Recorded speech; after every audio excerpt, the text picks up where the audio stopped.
नमस्कार दोस्तों, कैसे हैं आप लोग। उम्मीद करता हूँ खुश होंगे, मज़े में होंगे। स्वागत है आपका मेरे चैनल स्टोरी टेलर सीपी में। मैं हूँ आपका दोस्त, आपका यार, स्टोरी टेलर सीपी, आपका सूत्रधार। दोस्तों, ऐसे इंटरेस्टिंग कंटेंट्स को पाने के लिए करें मेरे वीडियोस को लाइक और चैनल को सब्सक्राइब, क्योंकि मैं ऐसे कंटेंट लाता रहता हूँ। तो चलिए दोस्तों, इसी नोट पर आज की वीडियो शुरू करते हैं। आज की वीडियो में मैं आपको सुनाने वाला हूँ गोली और जहर नॉवल का पार्ट 6। इसके बाकी के 5 पार्ट्स आप ऑलरेडी सुन चुके होंगे, और अगर आपने नहीं सुने तो उनके लिंक्स आपको ऊपर आई बटन से मिल जाएंगे। तो चलिए दोस्तों, ज़्यादा देरी ना करते हुए शुरू करते हैं गोली और जहर नॉवल का पार्ट 6। वकील प्रदीप सक्सेना का ड्राइवर सुभाष एक कोई 28 साल का पढ़ा लिखा स्मार्ट लड़का था, जिसे बेरोजगारी की लंबी सजा के बाद अपनी मौजूदा ड्राइवर की नौकरी भी बड़ी मुश्किल से मिली थी। सक्सेना नरम दिल बॉस था और उसे अच्छी तनख्वाह लगभग 2000 रुपये देता था, लेकिन सुभाष का खुद का मिजाज ऐसा था कि उसे सूट बूट डांट कर बढ़िया ऑफिस में बैठकर क्लर्की करने की नौकरी आधी तनख्वाह पर मिल जाती तो वो ज़्यादा खुश होता। बचपन से ही उस पर फिल्मों का बड़ा असर था और वो अपनी कल्पना ऐसी फिल्मी हीरो के तौर पर किया करता था, ऑफिस में जिस पर बॉस की खूबसूरत सेक्रेटरी फिदा हो जाती थी, और जो प्यार के मामले में बॉस की नहीं उसके युवा क्लर्क को, उसे सुभाष को तरजीह देती थी। लेकिन उसकी मौजूदा ड्राइवर की नौकरी में ऐसे रोमांस की कोई गुंजाइश नहीं थी। सक्सेना के ऑफिस में उसकी सेक्रेटरी तो थी, लेकिन वो 40 वर्ष की थी। उसकी नाक पर मस्सा था, जिसमें अक्सर एक आध बाल भी दिखाई देता रहता था, और उसके 3 बच्चे थे। फिर उसकी मुलाकात कृष्णा से हो गई। मुलाकात अनुराग में बदल गई तो बॉस की सेक्रेटरी से आशनाई वाला फिल्मी ख्वाब काफ़ी हद तक उसके जहन से रुखसत हो गया। लेकिन इससे पहले कि वो रोमांस किसी सिरे लग पाता, बीच में बॉबी आ टपकी।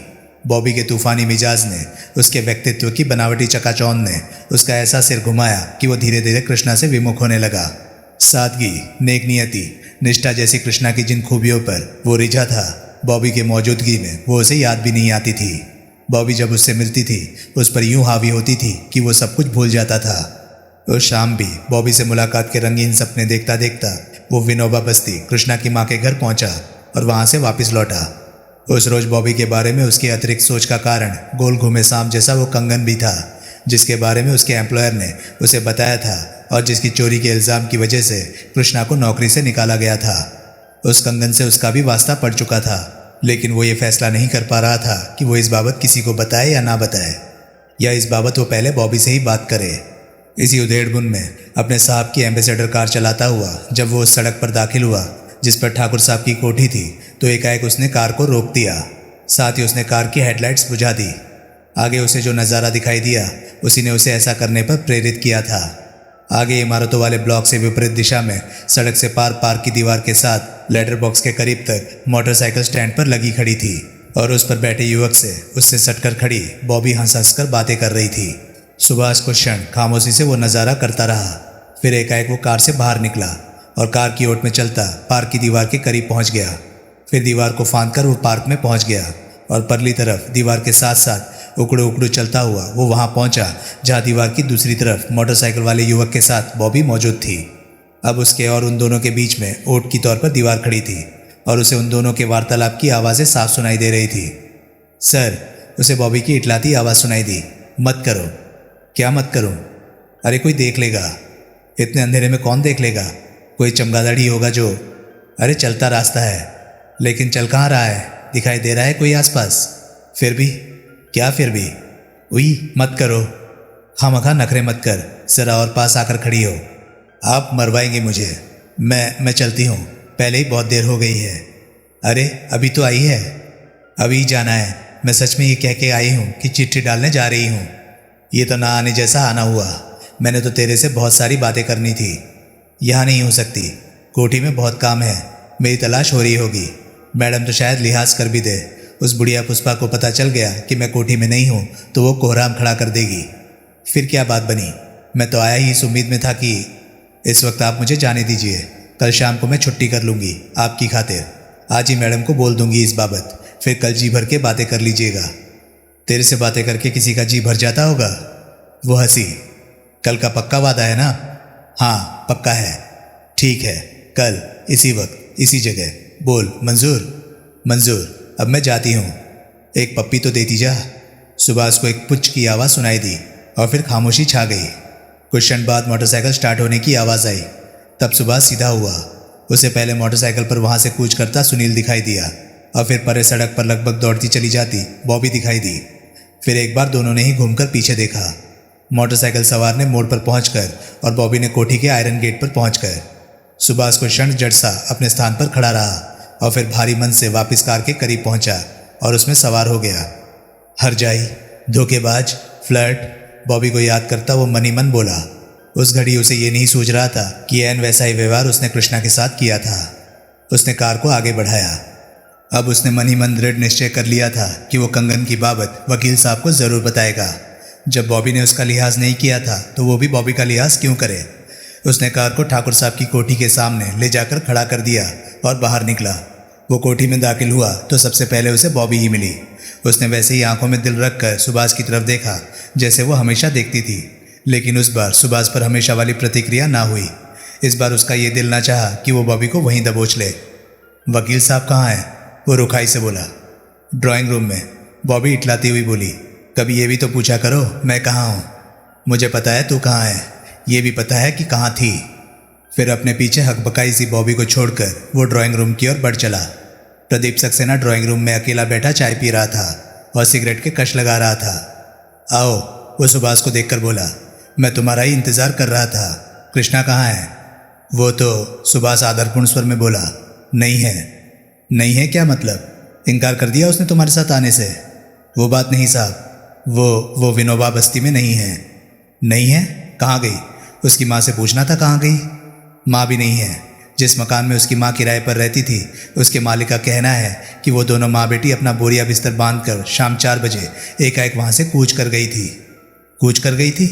कहाँ कूच कर गई थी? पता नहीं। लौटने की बाबत कुछ बोलकर नहीं गई? सर, वो लौटने वाली नहीं मालूम होती। वो मकान खाली करके उसे मकान मालिक के सुपुर्द करके गई है। कमाल है, उन्होंने मकान मालिक को भी नहीं बताया कि वो ऐसा क्यों कर रही थी और कहाँ जा रही थी? जी नहीं। किसी और से पूछा होता? कईयों से पूछा था, उनके दूध वाले से, रसद पानी वाले से तो खास पूछा था, लेकिन वो कहाँ गई थी इस बाबत किसी को कुछ नहीं मालूम था। ये तो लक्षण अच्छे नहीं लगते, सक्सेना चिंतित भाव से बोला। एकाएक कहाँ चली गई वो दोनों? क्यों चली गई? सुभाष खामोश रहा। जाती बार कोई साथ था उनके? कोई उन्हें लेवाने आया था? जी नहीं, सुभाष बोला। वो जहाँ गई थी अकेली गई थी।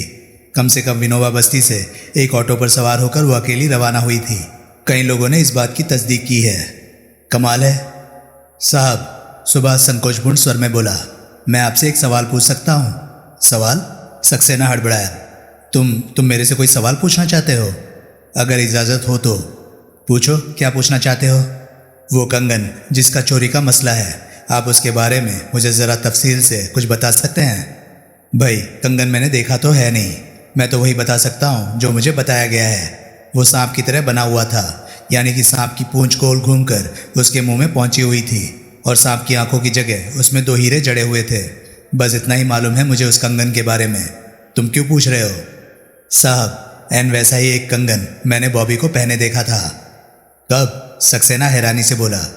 पिछले शुक्रवार को वो मेरे साथ सिनेमा देखने गई थी, तब वो ऐसा ही एक कंगन पहने थी। नम्रता मैडम उस कंगन की कीमत 25,000 रुपये बताती है। तुमने पूछा नहीं वो कंगन उसके पास कहाँ से आया? मैंने पूछा था, उसने बात को हंसी में उड़ा दिया था। कहती थी कि वो नकली था और 50 रुपये की कीमत का था। ओह, लेकिन वो बिल्कुल असली लगता था, सुभाष व्यग्र भाव से बोला। इतनी जगमग थी उस कंगन की कि वो नकली हो ही नहीं सकता था, खास तौर से आंखों की जगह लगे हीरे। साहब, वो बिल्कुल कांच नहीं लगते थे। आजकल नकली चीज़ ज़्यादा असली लगती है। साहब, अगर वो कंगन नकली था तो कारीगरी का करिश्मा था। था एन वैसा ही जैसा मैंने बयान किया? जी हाँ। उसे दोबारा देखोगे तो पहचान लोगे? क्यों नहीं, ज़रूर। सक्सेना सोचने लगा। अगर वो कंगन असली था और पिछले शुक्रवार बॉबी के अधिकार में था तो एक गंभीर मसला था, उसके नतीजे गंभीर हो सकते थे। तो कृष्णा को चुप कराना और भी मुश्किल साबित हो सकता था। ऊपर से वो एकाएक गायब हो गई थी तो दोबारा प्रकट होने से पहले कोई भी ऐसा कदम उठा सकती थी जो वर्तमान स्थिति में नम्रता के लिए समस्या मूलक साबित हो सकता था। तभी राममिलन वहाँ पहुँचा। कोई इंस्पेक्टर प्रभुदयाल आए हैं, वो अदब से बोला। आपको पूछ रहे हैं। यहाँ बुला लाओ उन्हें, सक्सेना बोला। राममिलन चला गया। सुभाष, फिर सक्सेना अपने ड्राइवर से संबोधित हुआ। तुम इस बाबत अभी ज़रा खामोशी रहना, समझे? जी साहब। सुनील विनोबा बस्ती कृष्णा के बताए पते पर पहुंचा तो उसे भी वही खबर सुनने को मिली जो थोड़ी देर पहले सुभाष सुनकर गया था। लेकिन ऐसी बातों की पड़ताल करने का उसे क्योंकि ज़्यादा तजुर्बा था, इसलिए जो अतिरिक्त जानकारी वो हासिल कर पाया वो ये थी कि शाम 3 बजे के करीब कृष्णा और उसकी माँ को पूछता कोई व्यक्ति वहाँ आया था, जिसके उन दोनों से मिलकर वहाँ से जाते ही वो दोनों आनन फानन कूच की तैयारी करने लगी थी। और कूच उन्होंने कुछ दिनों के लिए नहीं, हमेशा के लिए किया था। वो अपना किराए का पोर्शन खाली कर गई थी और जो सामान वो साथ नहीं ले जा सकी थी उसे वो मकान मालिक के पास इस हिदायत के साथ जमा करवा गई थी कि वो उसे बाद में मंगवा लेंगी। यानी कि माँ बेटी के खुद वहाँ लौटने की संभावना अब नहीं के बराबर थी। पता नहीं कोई उनके लिए ऐसी क्या हौलनाक खबर लाया था कि उन्हें एक पल भी और उस घर में बने रहना दुभर लगने लगा था। फिर वो गई थी तो कहाँ गई थी? उन्होंने घर ही छोड़ा था, बस्ती छोड़ी थी या शहर ही छोड़ दिया था? इसी उधेड़बुन में लगा सुनील यूथ क्लब पहुंचा। रमाकांत उसे कार्ड रूम में रमी खेलता मिला। ओए, सुनील के मुंह भी खोल पाने से पहले वो चिल्लाया, ये टाइम है तेरे आने का? क्या हुआ? सुनील बोला। उत्तर देने की जगह रमाकांत ताश के साथियों से बोला, प्यारे हो, मैं पैक कर रहा हूँ, यार आ गया है। रमाकांत पत्ते फेंक कर उठा और सुनील की बात थामते हुए बोला, चल। कहाँ? बार में, तेरे इंतज़ार में दारू नहीं पी, सोचा था यार आएगा तो पियेंगे। यार मायेवा जैसे हिमालय पहाड़ की चोटी पर जा बैठा। सुनील हंसा, हंसियाई कंजर। दोनों बार में एक कोने की मेज पर जा बैठे। रमाकांत ने केवल भुकुटी से इशारा किया कि एक वेटर उनके लिए ड्रिंक्स ले आया। दोनों ने चीयर्स बोला और अपने अपने ब्रांड के सिगरेट सुलगा लिए। अब बोल, क्या खाएगा?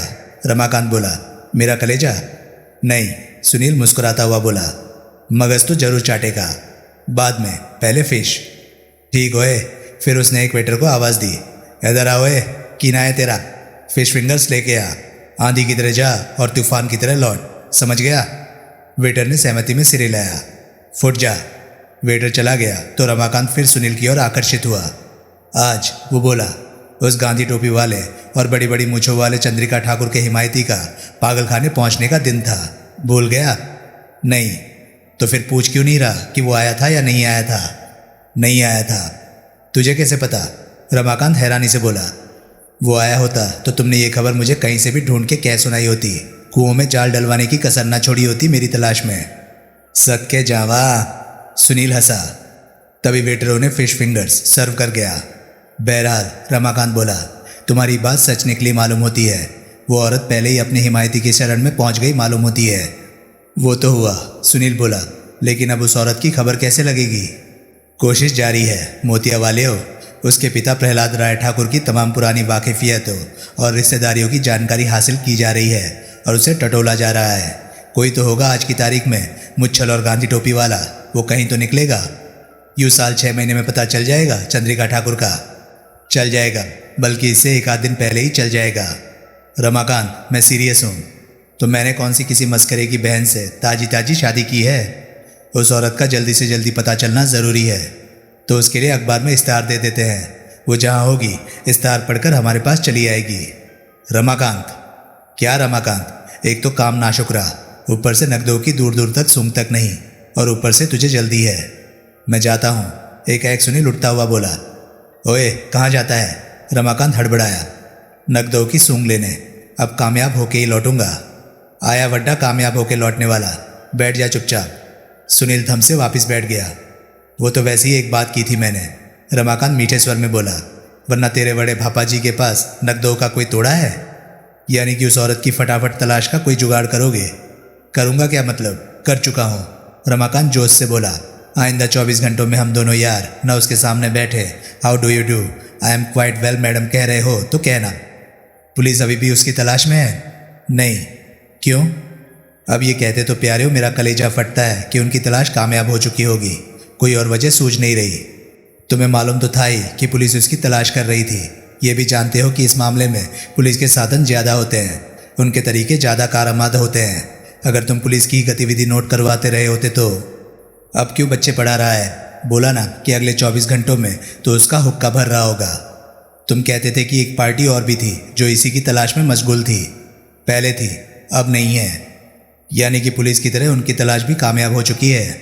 जिंदा रहे पुत्र, पहले दाढ़ी नोच ली, अब मूछ के पीछे पड़ा है। लेकिन बात यही है, अब मैं क्या कहूँ?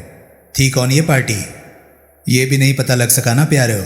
वो क्या है कि नरोत्तम ठाकुर की मौत की खबर आम होते ही उस पार्टी ने चंद्रिका ठाकुर की तलाश से हाथ खींच लिया था।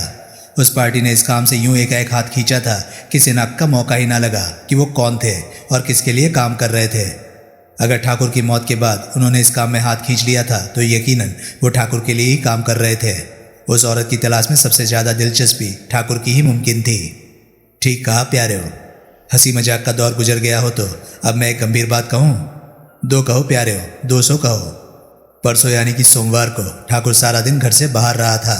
उसकी दोपहर बाद 2 बजे तक की मूवमेंट जाहिर है क्योंकि तब तक उसका ड्राइवर राममिलन उसके साथ था। 2 बजे ठाकुर जिमखाना क्लब में था जहाँ की उसने ड्राइवर को कार समेत डिसमिस कर दिया था।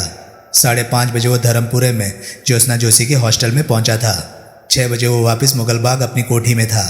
रमाकांत, पता ये नहीं लग रहा कि ठाकुर, बीमार ठाकुर, कमज़ोर ठाकुर, इतने लंबे वक्फे के लिए कभी घर से ना निकलने वाला ठाकुर, अपनी इवनिंग वॉक के अलावा अकेले घर से कदम ना रखने वाला ठाकुर 2 बजे से 5:30 बजे तक कहाँ रहा, कहाँ गया?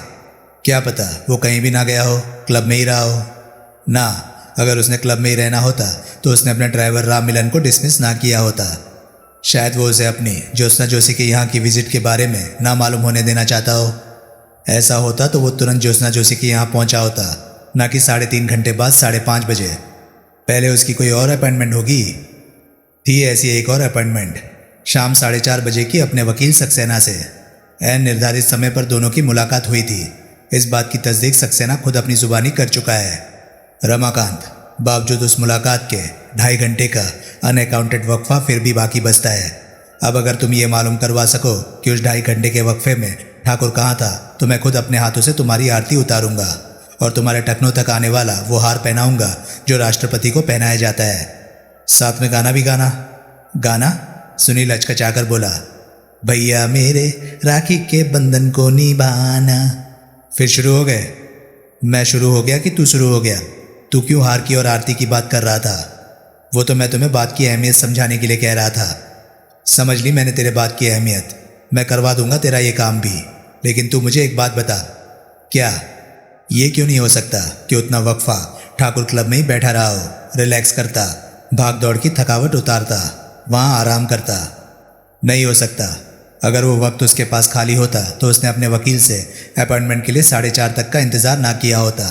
वो या तो सक्सेना को उसी क्षण क्लब में तलब करता या खुद उसके ऑफिस में पहुंचा होता। शायद तब सक्सेना उपलब्ध ना रहा हो तो वो उस खाली वक्फे का सदुपयोग करता हुआ ज्योत्सना से मिलने गया होता, जो कि उस घड़ी अपने हॉस्टल के कमरे में मौजूद थी। ज्योत्सना ने खुद तुम्हारे सामने कहा था कि वो 1 बजे के करीब पुलिस हेडक्वार्टर से सीधी अपने हॉस्टल में पहुंची थी और फिर थोड़ी देर के लिए भी कहीं नहीं गई थी।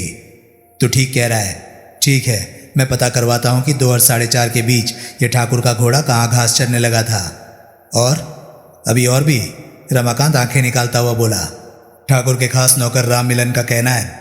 रमाकांत के घूरने की परवाह किए बिना सुनील बोला कि शनिवार सुबह सवेरे ठाकुर के नाम कुरियर से एक चिट्ठी आई थी, जिसे पढ़ने भर से ही ठाकुर की हालत बद हो गई थी। उस चिट्ठी में क्या था ये ठाकुर वाले सिरे से जानना मुमकिन नहीं, क्योंकि ठाकुर ने वो चिट्ठी पढ़ते ही उसका पुर्जा पुर्जा उड़ा दिया था। अलबत्ता चिट्ठी भेजने वाले की बाबत उस कुरियर सर्विस से जाना जा सकता है जिसके जरिए चिट्ठी ठाकुर तक पहुंची थी। कुरियर सर्विस का पता लगने से थोड़े ही पता लग जाएगा कि चिट्ठी में क्या था। वो क्या अपने ग्राहकों की चिट्ठियां खोल खोल कर पढ़ते होंगे? कबूल, लेकिन चिट्ठी भेजने वाले का पता लगना भी कम महत्वपूर्ण जानकारी ना होगा। आखिर वो कोई मामूली चिट्ठी तो नहीं थी। वो ऐसी चिट्ठी थी जिसे पढ़कर बतौर राममिलन ठाकुर के चेहरे का ऐसा रंग उड़ा था जैसे उसने भूत देख लिया हो। रमाकांत, तुम चिट्ठी भेजने वाले का पता लगवाओ, आगे वो जाने मैं जानूं। ठीक है, और बस अब एक काम मेरी तरफ से सुन। तुम्हारी तरफ से? हाँ, मेरी तरफ से। बोलो। अपने एम्प्लॉयर के नाम मुझे एक अथॉरिटी लेटर लिख के दे कि आगे से तेरी तनख्वाह मैं क्लेम किया करूँगा। वो किस लिए?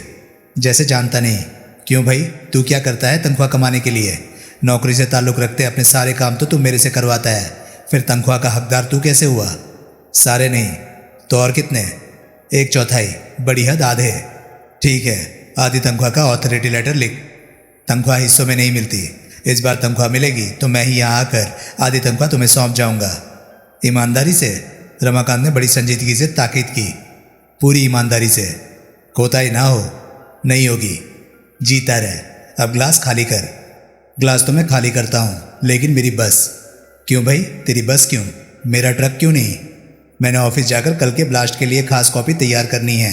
यहीं बैठा रहा तो कुछ भी नहीं होगा। यानी कि तनख्वाह कमाने जाना है?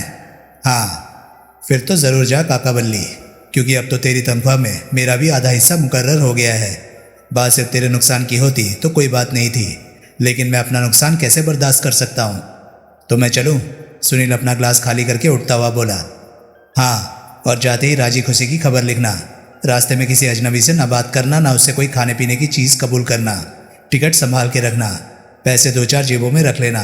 सामान का खास ख्याल रखना। पहुंचकर बड़ों की पैरी पौना करना और बच्चों को प्यार देना। समझ गया? जवाब में सुनील जोर जोर से हंसने लगा। हंसिया एक कंजर। फिर रमाकांत भी हंसता हुआ बोला। चैप्टर 4। अगले रोज के ब्लास्ट में सुनील की बाईलाइन के साथ मुखपृष्ठ पर जो सबसे मोटी सुर्खी छपी थी वो थी मकतूल के लिए जहर का सामान। उस शीर्षक के अंतर्गत सुनील ने बड़े विस्तार से उन बातों का वर्णन किया जो कि उसे कृष्णा से मालूम हुई थी। अलबत्ता उसने ये न लिखा कि इस मामले में कृष्णा का खास इशारा नम्रता ठाकुर की तरफ था, लेकिन उन लोगों में जिन्हें कि नरोत्तम ठाकुर के बेडरूम में जाकर उसकी ओवल्टीन में डिजिट्रेक्स की गोलियां पीस कर मिला देने की सुविधा प्राप्त थी, वो नम्रता का भी जिक्र करना ना भूला।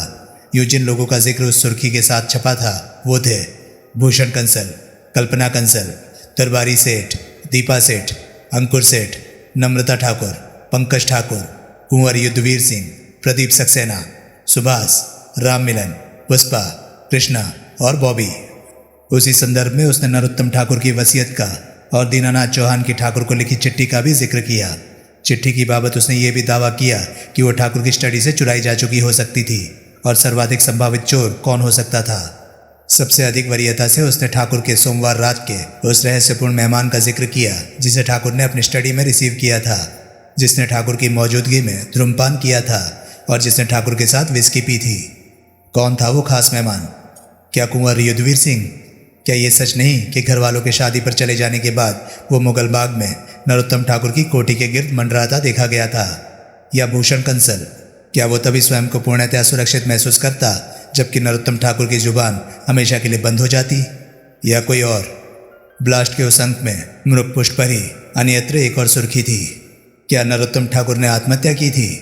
उस शीर्षक के अंतर्गत सुनील ने वर्णन किया था कि कैसे जो इकलौती गोली मौका वारदात पर चली थी वो मकतूल नरोत्तम ठाकुर ने खुद अपने ऊपर चलाई हो सकती थी। ज़रूर पुलिस को भी आत्महत्या की थ्योरी पर एतबार आ रहा था, तभी तो उन्होंने मकतूल के दाएं हाथ का पैराफिन टेस्ट किया था जो कि पॉजिटिव निकला था। क्यों पुलिस इस तथ्य को भी छुपा रही थी? जिस रिवॉल्वर से इकलौती गोली चली थी वो मकतूल की मिल्कियत थी और उस पर मकतूल की ही उंगलियों के निशान थे। क्यों पुलिस अभी तक भी मौका वारदात को सील किए हुए थी? पुलिस क्या छुपाना चाहती थी? क्या मौका वारदात पर मौजूद ठाकुर के खास मेहमान के विस्की के गिलास पर से उंगलियों के निशान उठाए गए थे? उठाए गए थे तो वो निशान किसकी उंगलियों के थे? कौन था? कौन था? कौन था वो खास मेहमान? सुनील ब्लास्ट में अपने ऑफिस पहुंचकर अपनी उस रोज की व्यस्तताओं की कोई रूपरेखा बनाने की कोशिश कर रहा था कि फ़ोन की घंटी बजी। उसने हाथ बढ़ाकर फ़ोन उठाया। हेलो, वो माउथ पीस में बोला। इंस्पेक्टर प्रभुदयाल। उसे रेणु की आवाज़ सुनाई दी। खुद आया है या लाइन पर है? लाइन पर है। 2। एक क्षण बाद उसके कान में इंस्पेक्टर प्रभुदयाल की अधिकारपूर्ण आवाज़ पड़ी। हेलो। नमस्ते, सुनील बोला। मैं प्रभुदयाल बोल रहा हूँ। मैंने नमस्ते कर तो दी माई बाप, सुनील विनयशील स्वर में बोला। ये तुम्हारे अखबार में तुम्हारी बाईलाइन के साथ क्या अनाप शनाप छपा है? हुजूर को किस बात से ना इत्तेफाकी हुई? हर बात से। ब्लास्ट की बदकिस्मती। पुलिस से तस्दीक किए बिना ऐसी बातें छापनी चाहिए? कौन सी बात छापी है हमने जो पुलिस की तस्दीक की मोहताज थी? मसलन आत्महत्या वाली ही बात है। पुलिस में किसने कहा कि मकतूल ने आत्महत्या की हो सकती थी? किसी ने नहीं कहा। इसी बात से तो ब्लास्ट को एतराज़ है कि पुलिस ने आत्महत्या की और इशारा करने वाले तथ्य छुपा कर रखे। पुलिस को अपनी कार्यप्रणाली किसी अखबार से पास कराने की ज़रूरत नहीं होती। अखबार को भी अपनी कार्यप्रणाली पुलिस से पास कराने की ज़रूरत नहीं होती। लेकिन जब कोई बेबुनियाद बात किसी अखबार में है, ये लंबी बहस का मुद्दा है कृपा निदान। और ये ना भूलिए कि पुलिस के टेलीफोन का बिल भी पब्लिक के पैसे से भरा जाता है। ठीक है, तुम यहाँ आ जाओ। कहाँ आ जाओ? यहाँ मेरे पास। सुना नहीं? मेरे पास टेलीविज़न वाला टेलीफोन नहीं है। मुझे दिखाई नहीं दे रहा आप कहाँ से बोल रहे हैं। ओह भाई, मैं पुलिस हेडक्वार्टर में अपने कमरे से बोल रहा हूँ। आप मुझे वहाँ तलब कर रहे हैं? हाँ, इज्जत पर हर फाता हो तो मैं आऊँ तुम्हारे पास? नहीं नहीं, ऐसी कोई बात नहीं। मैं ही आता हूँ, आपका हुक्म भला मैं टाल सकता हूँ, अभी हाजिर होता हूँ। लाइन कट गई। श्याम भैया तेरी बहुत तारीफ कर रहा था। पंकज ने अपने चाय के कप पर से सिर उठाया और नम्रता की ओर देखा। वो दोनों उस घड़ी ब्रेकफास्ट टेबल पर मौजूद थी। दोनों ने ही उस रोज़ का ब्लास्ट पढ़ा था, लेकिन दोनों ही उस बाबत कोई चर्चा करने से कतरा रही थी। तब शायद विषय परिवर्तन के लिए नम्रता ने वो बात कही थी। अच्छा, पंकज भावहीन स्वर में बोली। हाँ, बहुत ही प्रभावित हुआ लगता है तेरे से। बहनों से तेरा जिक्र कर रहा था, तुझे कैसा लगा वो? ठीक है, वो तो मरमिटा मालूम होता है तेरे ऊपर। नम्रता, ऐसी बातें ना करो प्लीज़। मैंने इस बात का जिक्र सिर्फ तेरा रुख जानने के लिए किया है, क्योंकि मैं नहीं चाहती कि कोई खामखा तेरे पीछे पड़े। अब जबकि तेरे पापा नहीं रहे तो तेरा ख्याल रखने की, तुझे प्रोटेक्ट करने की जिम्मेदारी मुझ पर आती है, इसलिए ये जिक्र चलाया मैंने। अगर तुझे उसकी सोहबत नागवार गुजरती हो तो मैं ही श्याम भैया को कह सकती हूँ कि वो तेरे से दूर रहे। नहीं, ऐसी कोई बात नहीं। यानी कि वो तुझे पसंद है? ऐसी भी कोई बात नहीं। तभी अंकुर सेठ वहाँ पहुँचा। गुड मॉर्निंग, वो बोला। एक प्याली चाय मैं भी पीऊँगा। हाँ हाँ, तत्काल नम्रता बोली। क्यों नहीं, बैठो। अंकुर पंकज की बगल में बैठ गया। कैसे आए सुबह सवेरे? नम्रता उसके लिए चाय बनाती हुई बोली। आप लोगों ने आज का ब्लास्ट पढ़ा? अंकुर बोला। दोनों के सिर सहमति में हिले। ओवल्टीन में जहर वाली बात का तो बड़ा व्यापक प्रचार होता जा रहा है। हाँ, पंकज बोली। शक के दायरे के बाहर किसी को भी तो नहीं छोड़ा ब्लास्ट वालों ने। मेरा तो खास जिक्र था। नम्रता चाय का कप अंकुर के सामने सरकाती हुई बोली। कृष्णा का बयान तो, अंकुर बोला, आपकी जान को सांसद कर देगा। कर ही चुका है, नम्रता बोली। ब्लास्ट का वो रिपोर्टर सुनील, जिसकी बाईलाइन के साथ जहर और आत्महत्या वाली कथाएं अखबार में छपी हैं, कल यहाँ भी आया था। वो तो मेरे मुंह पर ही साफ साफ मेरे ऊपर शक जाहिर कर रहा था। कमीना पूछ रहा था कि मैंने एक बीमार उम्रदराज शख्स से शादी क्यों की थी। आपने क्या जवाब दिया था? वही जो मुझे देना चाहिए था। मैंने कहा गेट आउट। शायद इसी बात से भड़क कर उसने अपने अखबार में आपके खिलाफ इतना जहर उगला। नम्रता खामोश रही। वो कल मेरे से भी मिला था। वो साफ साफ कह रहा था कि जहर या गोली में से एक कारनामा आपका ज़रूर था। तत्काल नम्रता रुआंसी हो उठी। उसके कहने से क्या होता है? अंकुर आश्वासनपूर्ण स्वर में बोला। उसकी तो पंकज पर भी ऐसी नजर इनायत थी। वो तो मुझे और मेरे मम्मी पापा को भी इसी लाइन में खड़ा कर रहा था। कोई कुछ न बोला। वैसे, अंकुर बोला, उसका सबसे ज़्यादा जोर ये जानने की कोशिश पर था कि ठाकुर साहब का सोमवार रात का खास मेहमान कौन था। 2 नाम तो, पंकज बोली, लिए भी हैं उसने अपने अखबार की स्टोरी में, कुंवर युद्धवीर सिंह और भूषण कंसल का। नम्रता बोली। आप लोगों की क्या राय है? इन दोनों में से कोई आया हो सकता था उस रात यहाँ? पंकज और नम्रता की निगाहें मिली। यहाँ आपसदारी में, अंकुर बोला, इसका जिक्र करने में क्या हर्ज है? तब पंकज ने युद्धवीर का नाम लिया। पापा युद्धवीर के सख्त खिलाफ थे। वो धीरे से बोली। उन्होंने मुझे 2 टूक हुक्म दिया था कि मैं उससे कोई वास्ता ना रखूं। मेरे इनकार पर सजा के तौर पर वो बहुत बड़ा कदम उठाने वाले थे। वो मुझे अपने विरसे से बेदखल करने वाले थे। मैंने खुद अपने कानों से उन्हें टेलीफोन पर अपने वकील सक्सेना साहब से ये कहते सुना था कि वो अपनी वसीयत बदलना चाहते थे। ओह, अंकुर बोला। सोमवार दोपहर बाद युद्धवीर ने यहाँ फ़ोन किया था, जो कि नम्रता ने सुना था। पंकज ने नम्रता की ओर देखा। हाँ, नम्रता बोली, और मैंने उसे साफ कहा था कि पंकज उससे नहीं मिल सकती थी, क्योंकि इसके पापा ने इस मुलाकात पर पाबंदी लगा दी थी। मैंने उसे ये भी कहा था कि अगर उसने पंकज का पीछा ना छोड़ा तो इसके पापा इसको अपनी तमाम चल अचल संपत्ति से बेदखल कर देने वाले थे। जवाब में वो बुरी तरह से भड़का था और ठाकुर साहब की हस्ती मिटा देने की धमकियां देने लगा था। ठाकुर साहब ने ऐसा, अंकुर बोला, उसे हतोत्साहित करने के लिए ही कहा होगा। असल में तो, लेकिन पंकज व्याकुल भाव से बोली, वो तो इसे सच समझ बैठा होगा। तो, अंकुर सक पकाया सा बोला, तो उसने पापा को फ़ोन किया होगा और उसने किसी तरह से पापा को मुलाकात के लिए मना लिया होगा। हमारे शादी पर चले जाने के बाद वो यहाँ पापा से मिलने आया होगा। उसने पापा को ब्लैकमेल करने की कोशिश की होगी। ब्लैकमेल? अंकुर चौंका। उसके पास, नम्रता बोली, पंकज की एक वीडियो कैसेट है। नम्रता, तत्काल पंकज गुस्से से बोली, इससे क्या छुपाना? ये तो घर का आदमी है, ये तो हमारी तरफ है। क्यों अंकुर? यस, अंकुर जोश में बोला, बाय ऑल मीन्स। और फिर तुम ही तो कहती हो कि उस कैसेट में कोई ख़राब बात नहीं है। वो तो है। वो किस्सा छोड़ो, अंकुर उतावले स्वर में बोला, वो बात की बात है। इस वक्त जो बात हो रही थी वो ये थी कि ठाकुर साहब का सोमवार का खास मेहमान युद्धवीर हो सकता था। उसने ठाकुर साहब को पंकज की वीडियो फिल्म के हवाले से दबाने की कोशिश की होगी। नतीजतन ठाकुर साहब ने भड़क कर रिवॉल्वर निकाल ली होगी, लेकिन किसी तरीके से युद्धवीर वो रिवॉल्वर ठाकुर साहब से छीनने में कामयाब हो गया होगा और वो उसी से ठाकुर साहब को शूट करके वहाँ से खिसक गया होगा। लेकिन पंकज बोली, ओवल्टीन में जहर, वो भी उसी की करतूत होगी।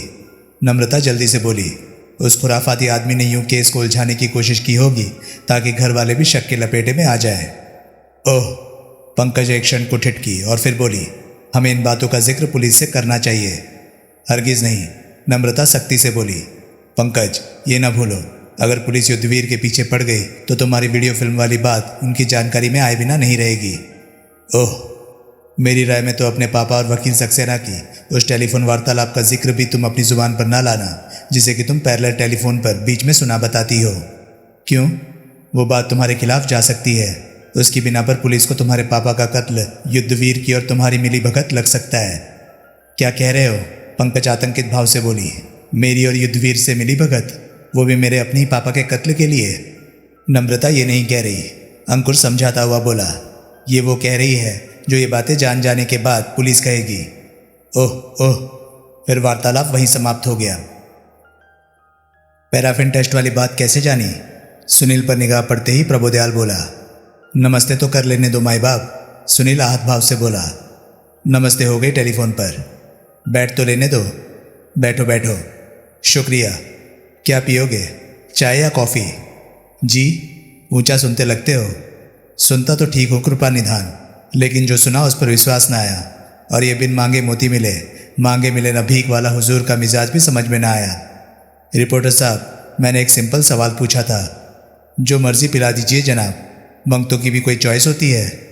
वो अंग्रेजी में कहते नहीं हैं, बेगर्स आर नॉट चूजर्स। मैं अंग्रेज़ नहीं हूँ, तो कॉफ़ी मंगाए प्लीज़। प्रभुदयाल ने हवलदार को बुलाकर कॉफ़ी का ऑर्डर दिया। पैराफिन टेस्ट वाली बात कैसे जानी? प्रभुदयाल ने उसे घूरते हुए अपना सवाल दोहराया। क्या मुश्किल काम था? सुनील लापरवाही से बोला। लास्ट जब दाह संस्कार के लिए घर वालों के हवाले की गई थी तो पैराफिन तब भी उसकी उंगलियों में लगी हुई थी। तुम शामिल थे दाह संस्कार में? नहीं, लेकिन किसी और ऐसे शख्स ने जो कि दाह संस्कार में शामिल था ये बात नोट की थी और किसी को बताई थी, फिर किसी ने किसी और को बताई थी, किसी और ने फिर किसी और को बताई थी, और यूं बात मंगल ग्रह से होती हुई तुम तक पहुंच गई थी। नहीं, इससे कदरन नज़दीक से पहुंची थी, चांद से ही पहुंच गई थी। टेस्ट का नतीजा कैसे जाना? क्या मतलब? जैसे तुम कह रहे हो वैसे मकतूल के हाथ का पैराफिन टेस्ट हुआ होने की खबर लग सकती है, लेकिन यूँ टेस्ट के नतीजे की खबर नहीं लग सकती। ये नतीजा कि मकतूल के हाथ पर बारूद के कण पाए गए थे जो कि ये साबित करते थे कि उसने रिवॉल्वर चलाई थी, कैसे जाना? सुनील ने उत्तर नहीं दिया। ये तो तुम्हें मैंने ही बताया था कि मौका वारदात से जो रिवॉल्वर बरामद हुई थी वो मकतूल की अपनी थी, लेकिन ये कैसे जाना कि उस पर मकतूल की उंगलियों के निशान भी थे? तभी हवलदार कॉफ़ी ले आया। उसने दोनों के सामने कॉफ़ी के मग रखे और वहाँ से विदा हो गया। सुनील ने कॉफ़ी का एक घूंट पिया और होंठ चटकाए। मैं, प्रभुदयाल उसे घूरता हुआ बोला, अपने दोनों सवालों के जवाब का इंतज़ार कर रहा हूँ। ये जवाब जानने के लिए तो आपको बड़ा लंबा इंतज़ार करना पड़ेगा बंदा नवाज। क्या मतलब? मतलब आप खूब जानते हैं, मैं एक पत्रकार हूँ और पत्रकारों को ऐसी बातें जानने के अपने सोर्स होते हैं।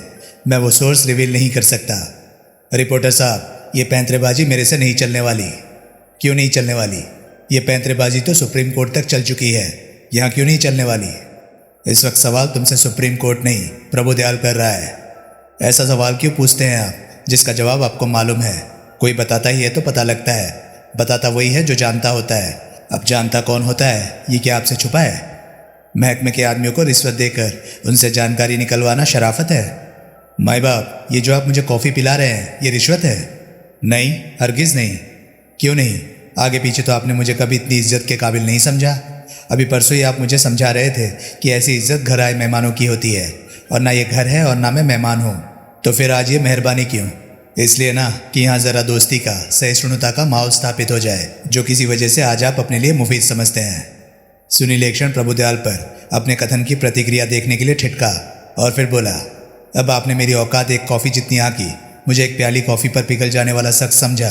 ऐसे ही हो सकता है कोई तंदूरी मुर्गे से पिघलता हो, कोई शराब की बोतल से पिघलता हो, कोई, यानी कि यूँ लोगों को लालच में डाल के अपने काम निकालते हो। वैसे तो ऐसी बात नहीं है, लेकिन सुनील लापरवाही से बोला, है भी तो क्या है? मतलब हल होना चाहिए, तरीका कोई भी हो। And justifies the means, remember sir. तुम्हारी ये हरकतें एक न एक दिन तुम्हें लंबा नपवाएंगी, याद रखना मेरी बात। अब इतनी लंबी फिक्र कौन करे? I will cross that bridge when I reach it. अब आज की बात कीजिए। तुम समझते हो कि तुम आत्महत्या वाली बात को हवा देकर उसे अपने अखबार के जरिए प्रचारित करके हमें गुमराह करने में, तफ्तीश का रुख बदलने में कामयाब हो जाओगे? आप ब्लास्ट की आत्महत्या वाली थ्योरी से मुतमईन नहीं? कतई नहीं। लेकिन हालात क्या कहते हैं? हालात कुछ नहीं कहते। हालात कम से कम वो नहीं कहते जो तुम कहते हो। क्यों नहीं कहते? कैसे कहते हैं? वैसे ही कहते हैं जैसे ब्लास्ट में छपा है। फिर सुनना चाहते हैं तो सुनिए। मौका वारदात पर पाई गई रिवॉल्वर खुद मकतूल की थी। उससे एक ही गोली चली थी और रिवॉल्वर पर मकतूल की उंगलियों के निशान थे। उसी रिवॉल्वर को किसी ने दस्ताना पहनकर या हाथ पर रुमाल लपेटकर मकतूल पर चलाया हो तो उस पर मकतूल की ही उंगलियों के निशान बरकरार रह सकते हैं। पैराफिन टेस्ट में मकतूल के हाथ पर बारूद के कण पाए गए थे। रिवॉल्वर मकतूल ने अपने उस अंजाम तक पहुंचने से पहले चलाई हो सकती है। हमारी तफ्तीश बताती है कि मकतूल को शूटिंग का शौक था, लेकिन क्योंकि वो पूरी तरह से तंदुरुस्त नहीं था इसलिए शूटिंग रेंज पर नहीं जा सकता था। लिहाजा अपना ये शौक वो अपनी कोठी के पिछवाड़े में विशाल कंपाउंड में ही पूरा कर लिया करता था। वो वहाँ कहीं किसी एक पेड़ पर टारगेट को टांग कर उस पर टारगेट प्रैक्टिस किया करता था। इस बात के उसके घर वाले ही नहीं, अड़ोसी पड़ोसी भी गवाह हैं। आई सी, सुनील संभल कर बोला। वो उसके लिए नई जानकारी थी। ये भी एक वजह थी जो किसी ने गोली की आवाज़ की और तवज्जो नहीं दी थी। ठाकुर की कोठी में से तो ऐसी आवाज़ें आती ही रहती थी। आई सी। और पैराफिन टेस्ट के बारे में भी एक बात तुम्हें मालूम होनी चाहिए कि ये 100% निर्णायक, 100% भरोसे का टेस्ट नहीं है। इस टेस्ट द्वारा किसी के हाथ पर बारूद के कणों की मौजूदगी साबित होना ये तो साबित करता है कि उस हाथ ने कोई फायर आर्म चलाया था, लेकिन बारूद के कणों के हाथ पर मौजूदगी ना साबित होना ये साबित नहीं करता कि उस हाथ ने कोई फायर आर्म नहीं चलाया था। कहने का मतलब ये है कि फायर आर्म चलाते वक्त हाथ पर बारूद छिटकना 100% पक्का नियम नहीं है। इसके अपवाद भी अक्सर देखने में आए हैं। सुनील बोला। फिर वो क्वेश्चन यूँ खामोश रहा जैसे वो उस नई जानकारी को आत्मसात करने की कोशिश कर रहा हो, और फिर बोला, तो आपका ये कहना है कि ठाकुर घर वालों के शादी पर चले जाने के बाद, नौकरों चाकरों के भी फारिग हो जाने के बाद, रात के 8 बजे के बाद किसी वक्त अपनी कोठी के पिछले यार्ड में टारगेट प्रैक्टिस में मशगूल हो गया था? क्यों नहीं? प्रभुदयाल बोला। वो कोई वक्त था टारगेट प्रैक्टिस का?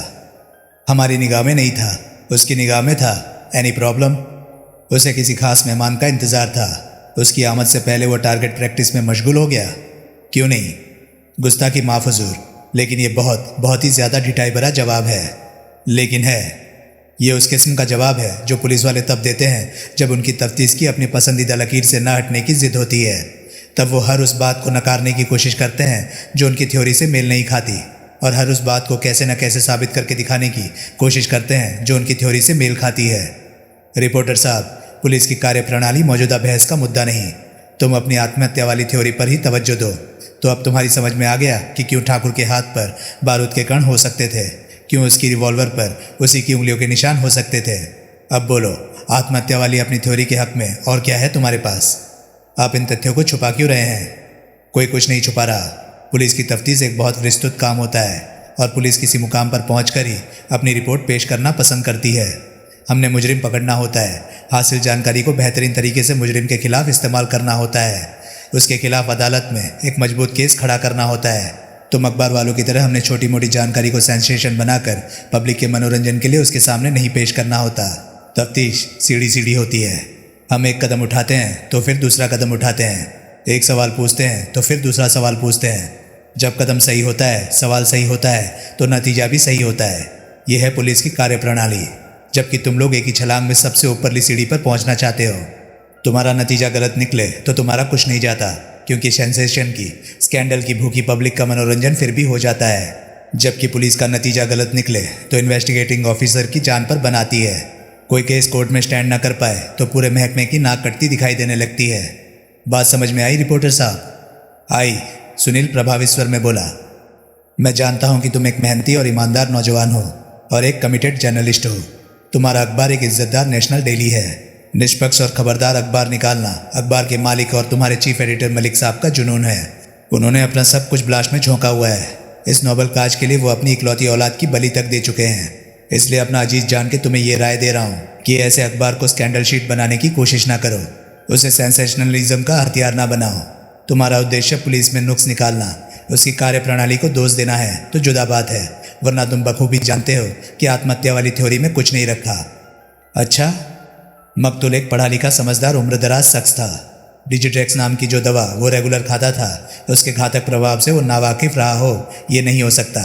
अगर उसने आत्महत्या करनी होती तो वो 4-6 गोलियां डिजिट्रेक्स की निगलता और मौत के इंतजार में आराम से पलंग पर लेट जाता, लेकिन उसने ऐसा नहीं किया। दिन भर का थका मांदा वो शख्स घर वालों को घर से रुखसत करके नौकरों चाकरों को उनके कमरों में भेजकर नीचे स्टडी में पहुंचा, जहां उसने पहले एक मेहमान को एंटरटेन किया, उसके साथ विस्की तक पी और फिर मेहमान को विदा करके अपनी रिवॉल्वर निकालकर अपने गले में गोली मार ली। कहाँ गोली मार ली? गले में। हाँ, गले में, जहाँ की गोली लगने से वो बच भी सकता था। रिपोर्टर साहब, मरने को मरे जा रहे उस शख्स ने रिवॉल्वर की नाल अपनी कनपट्टी से सटाकर गोली नहीं चलाई, नाल को अपने मुंह में घुसेड़कर रिवॉल्वर का घोड़ा नहीं दबाया।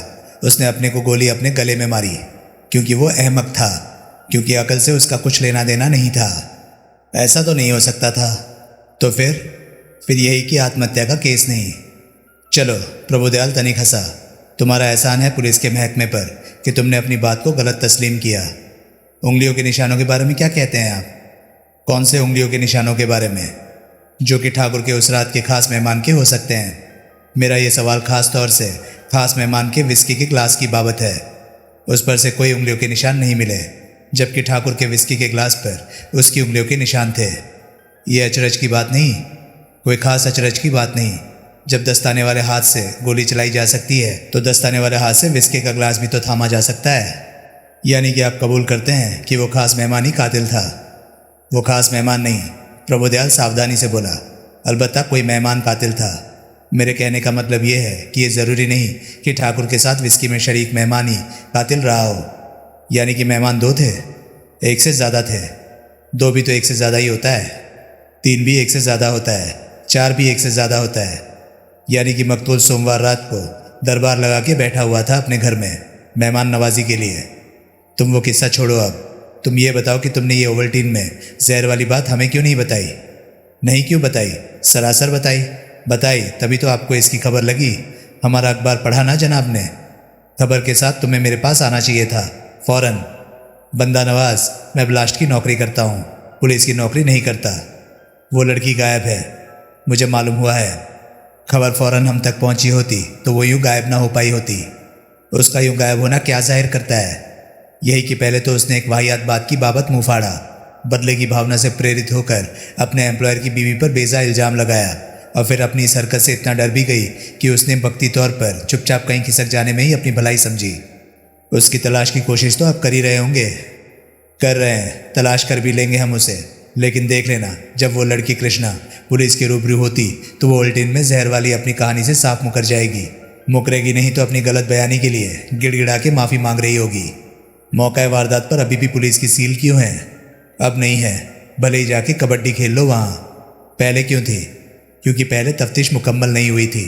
ठाकुर के उस रात के वाहिद मेहमान या मेहमानों की शिनाख्त के लिए वहाँ से उंगलियों के निशान उठाए जाने थे, जो कि बड़ा व्यापक काम था। ये काम कल रात 2 बजे तक चला। बस यही वजह थी मौका वारदात को सील करके रखने की? और क्या होती? मैं आपसे पूछ रहा हूँ, यही वजह थी। घातक गोली जो खिड़की से बाहर उड़ गई बताई जाती है, मिली? अभी पता नहीं। मतलब? मैंने पहले ही बताया है कि मकतूल अपनी कोठी के पिछले कंपाउंड में टारगेट प्रैक्टिस किया करता था। उस कंपाउंड से कम 150 गोलियां बरामद हुई है। उन्हीं में से एक गोली घातक गोली होगी, लेकिन पुलिस लेबोरेटरी में माइक्रोस्कोपिक एग्जामिनेशन के जरिए उसकी शिनाख्त करने में बहुत वक्त लगेगा। घातक गोली मकतूल की गर्दन में से गुजरी थी। उस पर उसके खून के अंश होंगे, जिसकी वजह से उसकी शिनाख्त। अब तुम मुझे मेरा धंधा सिखाने की कोशिश कर रहे हो? सॉरी, सुनील बोला। उसने कॉफ़ी का एक घूंट पिया और फिर बोला, माई बाप, मकतूल के खास मेहमान के संदर्भ में ब्लास्ट का 2 जनों की तरफ खास इशारा था। हाँ था, प्रभुदयाल लापरवाही से बोला। कुंवर युद्धवीर सिंह और भूषण कंसल की तरफ। उन पर आपकी कोई कृपा दृष्टि नहीं हुई? अभी हो जाएगी। कोई खास उत्साह नहीं मालूम होता आपका इस मामले में? भाई, उन दोनों में से कोई मकतूल का उस रात का खास मेहमान रहा हो सकता है, लेकिन कातिल नहीं हो सकता। क्यों? क्योंकि मुझे पता है कातिल कौन है। ना सिर्फ पता है, उसकी गिरफ्तारी का हुक्म भी जारी किया जा चुका है। किसकी गिरफ्तारी का? सुनील सशंक स्वर में बोला। सोचो। ओ माय गॉड, कहीं आपकी नजर इनायत फिर ज्योत्सना जोशी पर ही तो नहीं हो रही? फिर क्या मतलब? आप पहले भी उसे गिरफ्तार कर चुके हैं। पहले उस पर चोरी का इल्ज़ाम था जो कि मकतूल ने वापस ले लिया था। अब उस पर कत्ल का इल्ज़ाम है जो कि वापस नहीं हो सकता। ये आपकी ज्यादती है। खामखा। रिपोर्टर साहब, हमारे पास अकाट्य सबूत है। उसके खिलाफ केस की मजबूती को पूरी तरह से परख चुकने के बाद हमने उसे गिरफ्तार करने का हुक्म जारी करवाया है। माई बाप, कत्ल की रात वो लड़की तो अपने हॉस्टल के कमरे में मौजूद थी। तुम्हें कैसे मालूम है? मुझे खुद ज्योत्सना ने बताया था। उसने बताया और तुमने यकीन कर लिया? वो मुझसे झूठ नहीं बोल सकती। क्यों? क्योंकि सुनील से जवाब देते ना बना। बड़े नर्वस भाव से उसने कॉफ़ी की एक चुस्की लगाई और सिगरेट के लिए अपनी जेब टटोलने लगा।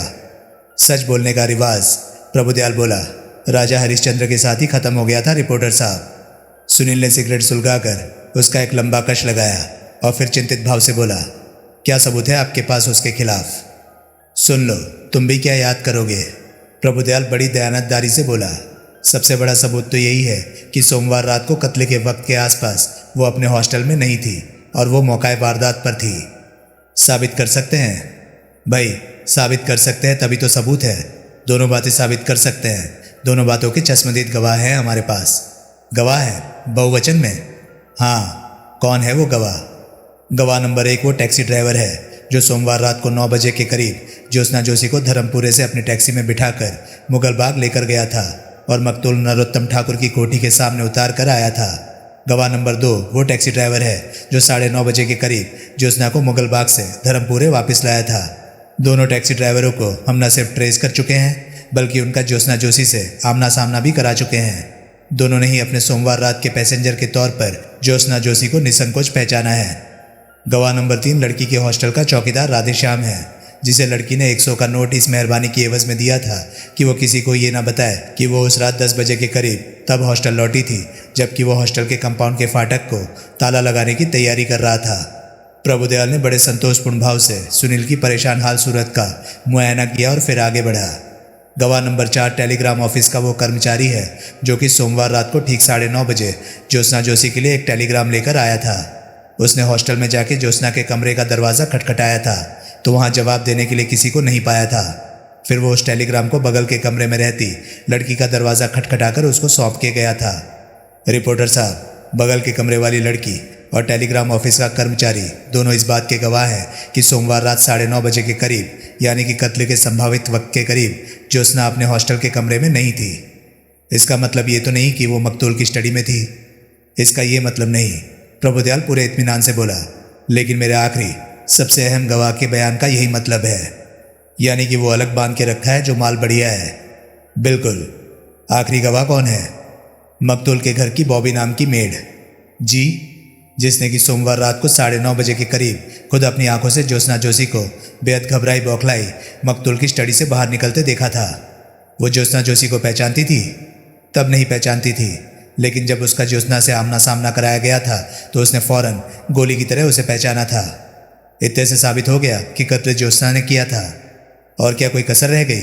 जो लड़की ये कहती है कि सोमवार रात को उसने अपने हॉस्टल से बाहर कदम तक नहीं रखा था, वो न सिर्फ हॉस्टल से बाहर गई, वो मुगल बाग गई, मकतूल की कोठी पर गई, उसकी स्टडी में गई और ऐन कत्ल के वक्त के आसपास बदहवासी की इसी हालत में स्टडी से पूछ करती देखी गई।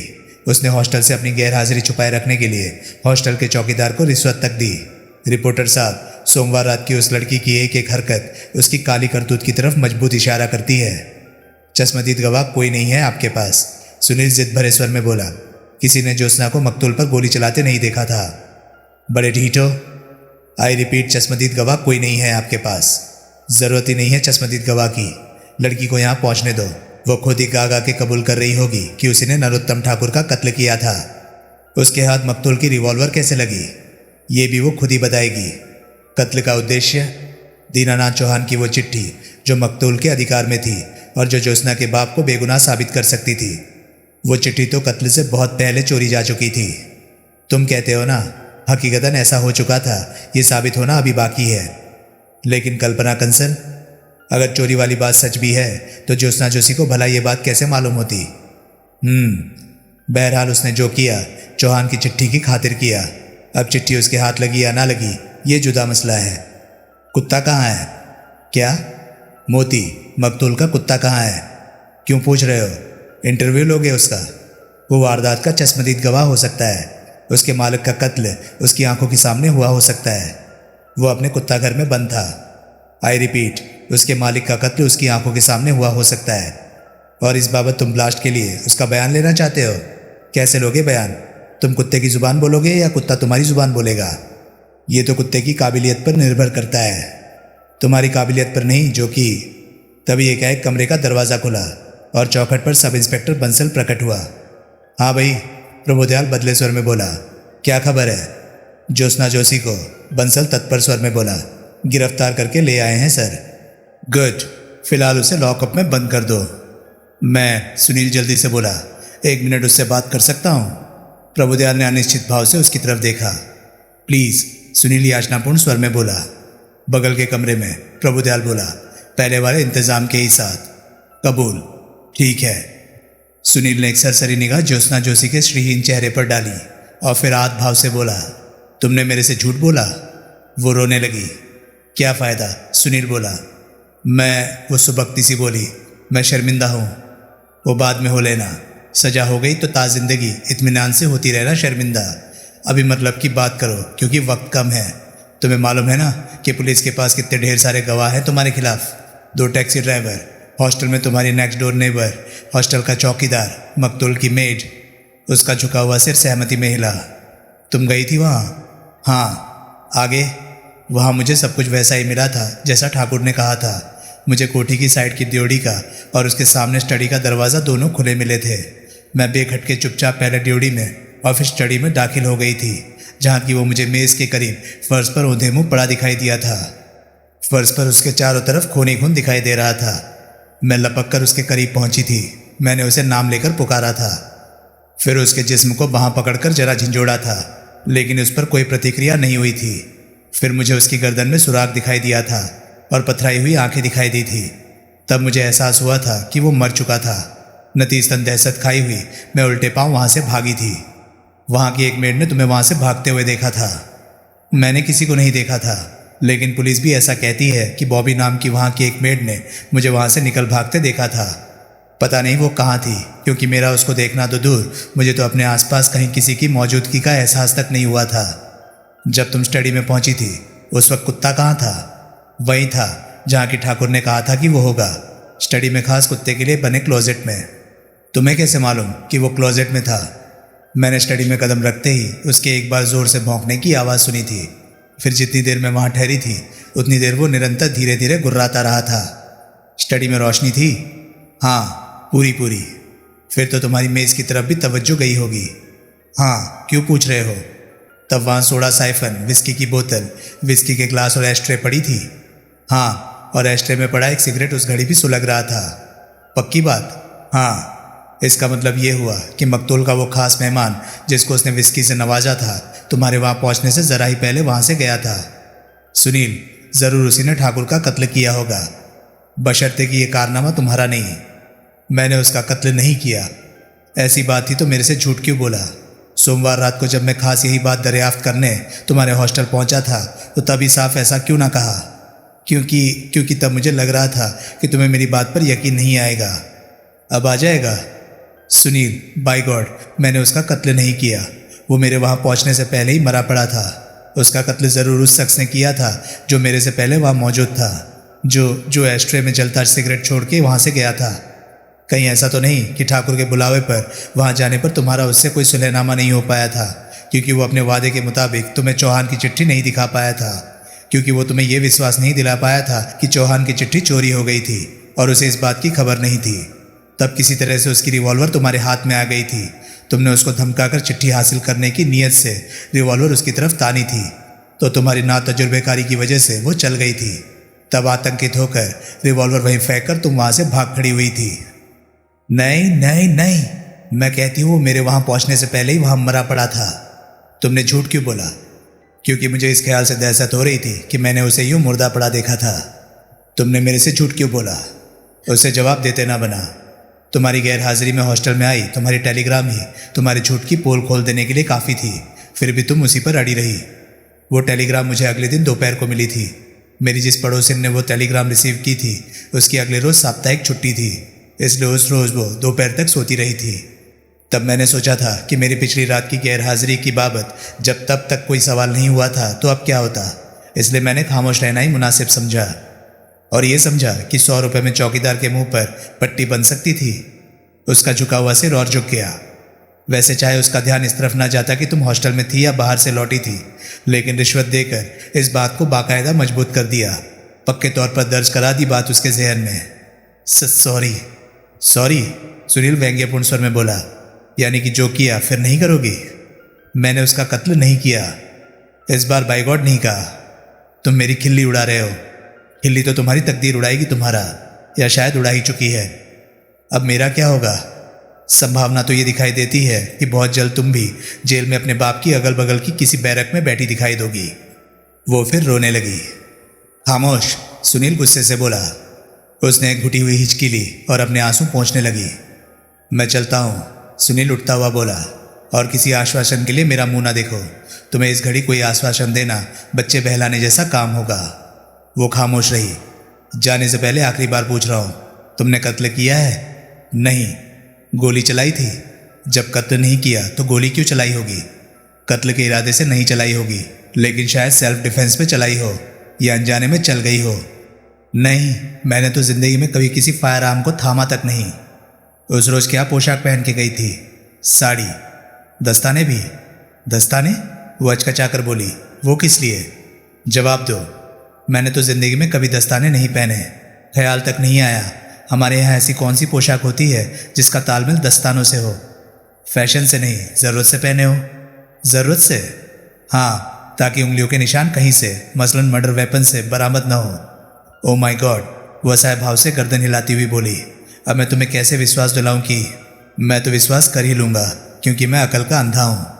लेकिन वक्त की ज़रूरत पुलिस को, कोर्ट को विश्वास दिलाने की है कि तुमने खून नहीं किया। अब तुम्हारे पास फुर्सत ही फुर्सत है। ऐसी कोई तरकीब अभी से सोचनी शुरू कर दो जिस पर कि सबको विश्वास आ जाए। फिलहाल नमस्ते। सुनील बिना ज्योत्सना पर दोबारा निगाह डाले वहाँ से निकला और वापस प्रभुदयाल के कमरे में पहुँचा। प्रभुदयाल उस घड़ी अपने सामने रखे एक टाइपशुदा फुलस्केप कागज़ का अध्ययन कर रहा था। बात कराए? प्रभुदयाल सिर उठाकर बोला। हाँ, सुनील बोला। क्या कहती है वो? आपको मालूम ही है क्या कहती है? क्या कहती है? कहती है वो वहाँ गई तो थी, लेकिन उसने कत्ल नहीं किया। तुम्हें यकीन आ गया उसकी बात का? अब मैं क्या कहूँ? जो शख्स एक बार झूठ बोल सकता है वो 2 बार बार भी झूठ बोल सकता है। ये देखो। प्रभुदयाल उसे हाथ में थमा कागज़ दिखाता हुआ बोला। ये एक और सबूत है लड़की के खिलाफ। ये क्या है? सुनील सशंक स्वर में बोला। ये पुलिस की लेबोरेटरी की रिपोर्ट है, उस साड़ी की बाबत और उस बैली की बाबत जो सोमवार रात को लड़की पहने हुए थी। लड़की ने अपनी तरफ से होशियारी दिखाई थी। उसने बैली को और साड़ी के फॉल की ओर के उस भाग को जहाँ की खून लगा था अच्छी तरह से धो दिया था। नंगी आंखों से बैली और साड़ी पर खून के धब्बे नहीं दिखाई देते थे, लेकिन पुलिस लेबोरेटरी में जब इन दोनों चीज़ों का माइक्रोस्कोपिक एग्जामिनेशन किया गया था तो दोनों चीज़ों पर खून के धब्बे लगे पाए गए थे, और ये स्थापित भी किया जा चुका है कि वो खून मकतूल नरोत्तम ठाकुर के ही ब्लड ग्रुप का है। आई सी। अब क्या कहते हो? बेखौफ कहूँ? हाँ, क्यों नहीं। ये सर्कमस्टेंशियल एविडेंस है जो कि मैं मानता हूँ कि आपके पास बहुत एहतियात में है और जो पहली निगाह में बहुत ही विध्वंसक मालूम होती हैं, लेकिन इनमें सिर्फ ज्योत्सना जोशी की मौका वारदात पर मौजूदगी साबित होती है। ये साबित नहीं होता कि कत्ल भी उसी ने किया है। अजीब आदमी हो, एक सांस में उसकी ज़ुबान पर शक जाहिर करते हो और दूसरी सांस में फिर उसकी हिमायत करने लगते हो। इंस्पेक्टर साहब, मैं जब किसी का साथी बनता हूँ तो सुख दुख दोनों का साथी बनता हूँ, इसलिए आसानी में मैं उस लड़की से पल्ला नहीं झाड़ने वाला। यानी कि उसे बेगुनाह साबित करने की अपनी कोशिश जारी रखोगे? हाँ, भले ही वो गुनहगार हो, जो हकीकत है वो सामने आ जाएगी। वो लड़की अगर बेगुनाह है तो इतना बड़ा कांड हुआ देखकर वो घर क्यों जा बैठी? रिश्वत के तरीके से उसने ये स्थापित करने की कोशिश क्यों की कि उसने तो अपने हॉस्टल के बाहर कदम तक नहीं रखा था? एक नेक नियत और जिम्मेदार शहरी की तरह वो वारदात की खबर के साथ पुलिस के पास क्यों नहीं पहुंची? अपनी इसी मूर्खता का खामियाजा तो वो भुगत रही है इस वक्त, अभी और भुगतेगी। जाहिर है मेरी एक दरख्वास्त और थी आपसे। अभी और भी? उसमें आपका भी फ़ायदा है। मेरा? पुलिस का। बोलो। अपनी मौत से पहले नरोत्तम ठाकुर अपनी वसीयत बदलवा रहा था। अपने वकील प्रदीप सक्सेना से वो इस वसीयत का ड्राफ्ट भी तैयार करवा चुका था, लेकिन उस वसीयत के फाइनल हो पाने से पहले ही ठाकुर का कत्ल हो गया। मैं ये जानना चाहता हूँ कि ठाकुर अपनी पिछली वसीयत में, जो कि इस वक्त लागू है, क्या तब्दीली करवाना चाहता था। वकील से पूछ लो। पूछा था, वो नहीं बताता। वो कहता है कि यूँ किसी के इमेज बिगड़ने का अंदेशा है। किसका?